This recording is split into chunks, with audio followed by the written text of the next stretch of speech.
The job of the production designer, just like any sort of aspect of the filmmaking process, always begins with a text. And so from there is where we launch the whole art department. And what that means, just like for an actor who creates a character that an audience believe in, the job of the art department is to create worlds and environments that the audience believe in.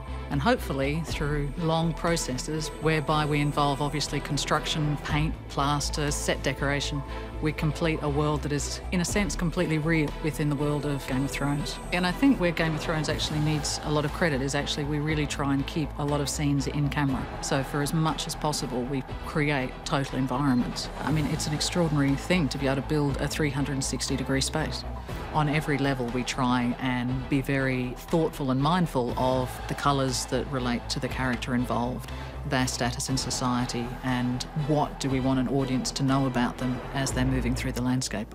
We were looking at the world of Dawn and the Spanish and Moorish influence. The exciting thing about Dawn is it's the warmest of the climates that we visit. It's also incredibly exotic. And so I think it was a real opportunity for us to introduce colour into the world as well. You know, these people are much more into sort of oranges and blues, and there's a real vibrancy and energy about the city or about the place. And so Seville in Spain was the natural place for us to start.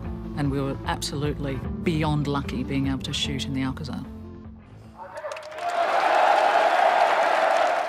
The thing that was really interesting about the Osuna bull ring as opposed to any other bull ring that we sort of managed to source was that, in a sense, it was just very plain. It had sort of the stone bleachers, and what that meant was it really had a fantastic relationship automatically with marine. So being able to work with what was essentially quite a blank palette meant that it had a very close relationship to the sort of the architectural language that we'd already established. And I also enjoyed the very big pillars at the side with the angles on them, which related to the pyramidal style architecture we'd already used. And what we had to design there was a royal box for Dany and her guys to be in.